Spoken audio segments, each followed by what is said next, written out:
For anyone playing Dark Souls 3, it can become pretty easy to recognize the theme of light and dark is more prominent in this new addition to the series than any other. The visual design of the game puts this idea forth right from the get-go.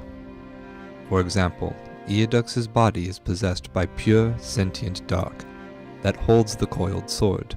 The coiled sword is the key to lighting the bonfire, and fire is easily interpreted as the source of light, but that is somewhat potentially incorrect given the nature of dark in this world. In the Cathedral of the Deep, clean and pristine water is juxtaposed directly next to vile sludge. This is also reflected in the new status screen.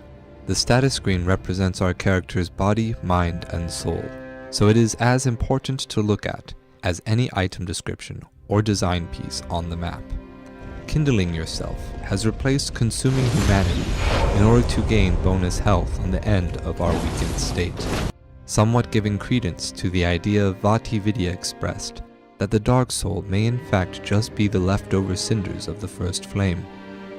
We use a small ember to just barely light our own soul to gain extra strength, rather than burning it away as Gwyn and the previous Lords of Cinder did with the first flame.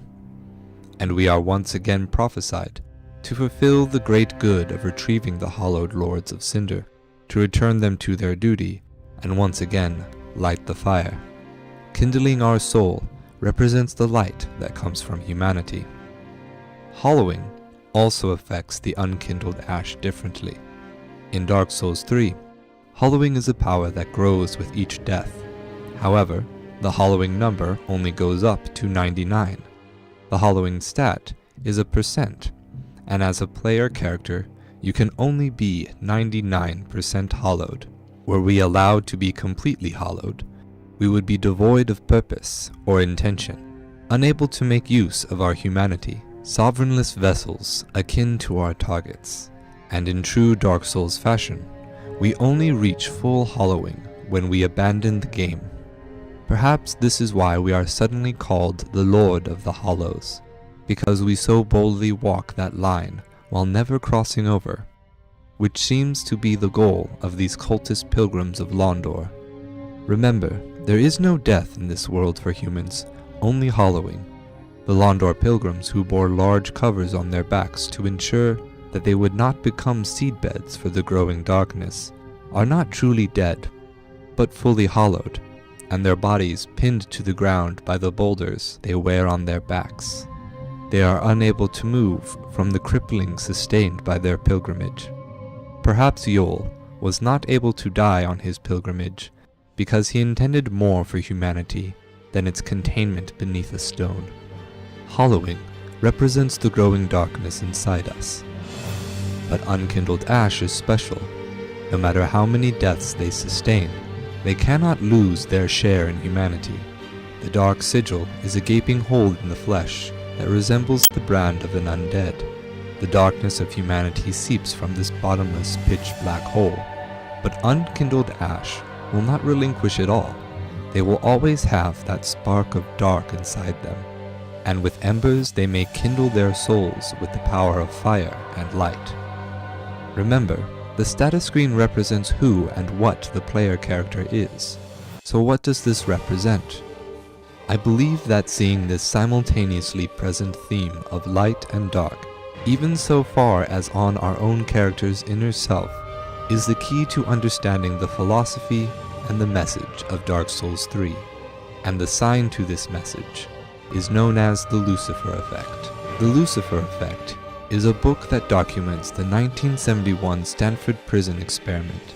In this experiment, 24 volunteers were chosen and evaluated on their psychological health and stability, and randomly split between the roles of prisoner and prison guard. The guards were given uniforms, reflector sunglasses, and wooden clubs to signify their status. The prisoners were given ill-fitting rags to wear, a chained shackle for their legs, and a number to replace their name. The guards were instructed to not inflict any physical harm on the prisoners. The prisoners were instructed to follow the guards' directions, and told they could leave the experiment at any time. This was to be a 14-day experiment to test the hypothesis that cruelty and inhumane behavior was the result of personality traits that were inherent to individuals. But what they found was drastically different. On day 2 of the experiment, 3 prisoners blockaded themselves in their cell and started making demands for better conditions. The guards responded by taking their mattresses as punishment. Over the next 4 days, guards began to subject their prisoners to progressively worse measures to keep them under control. Prisoners had to repeatedly recite and refer to themselves by their number, berate fellow prisoners who resisted instruction. One prisoner asked to leave. When he was replaced, the new prisoner resisted what they saw as cruel treatment. He was locked into a closet as solitary confinement, while the other prisoners were made to bash the door while yelling the new prisoner's number. Prisoners were stripped of their clothes, forced to go to the restroom in a bucket, forced to not be able to relieve themselves, and progressively worse psychological torture. As the guards took greater and greater measures, the prisoners even resorted to negotiating with the professor who was running the experiment to give up their compensation for participating in the experiment in order to be let on parole, even though they were allowed to quit the experiment at any time. Both groups had completely internalized their roles. The prisoners abandoned the notion that they were free individuals, and the guards had completely dehumanized their view of the prisoners. These largely kind and upstanding students had completely degraded into evil. And by evil I mean the lowercase e, evil, the distinction commonly drawn between evil as some supernatural force that controls mankind, and evil, which is the cruelty that originates and is natural in humans. Good people turned bad by their assigned roles in a particularly dark environment. What is most surprising is that this experiment didn't just affect the students in it. Professor Philip Zimbardo, who ran the experiment as the prison's superintendent, despite having no direct control or interaction over the guards and the prisoners, became an accessory to the cruel treatment. At one point, he even completely relocated the set for the mock prison to a different building in response to a prisoner's rumor that the student who chose to leave the experiment was rallying a group of students to come and put a stop to it. Zimbardo then sat in the basement of the original site, waiting for that student with the intent of lying to him about the experiment being cancelled. That student never came. It was only a rumor. It wasn't until grad student Christina Maslach had the opportunity to observe the experiment did she convince him of the unethical treatment going on and get the experiment halted. She was the only person of 50 observers of the experiment to raise a question about ethics. What this experiment shows, and what Dark Souls aims to teach, is that evil is something that can be taught. Cruelty and dehumanization isn't just a matter of good or bad people, but can be instilled in humanity rather quickly through our environment and assigned roles. This is known as Arendt's concept of radical evil. This is the kind of evil that sees humanity as superfluous to the human being. It takes human beings and makes them into living corpses, devoid of spontaneity and freedom. From there, it is easy to tacitly dehumanize the people around you. There is much evidence for the pull of cruelty throughout the choices we make in Dark Souls 3. We first gain the power of hollowing upon receiving the service of Yol of Londor.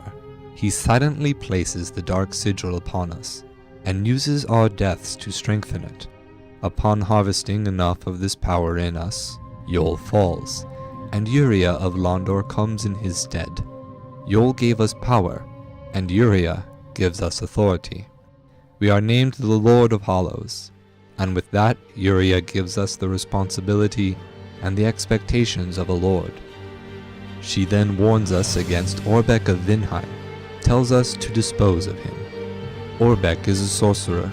His only interest is in expanding his knowledge, and to have him in your service, all you must do is provide tomes of sorcery. Orbeck, then somehow sensing our contemplation, reminds us of the weight behind each and every death we cause. Certainly a strange bit of wisdom in a world where death is mostly meaningless, as most men have become undead or hollows.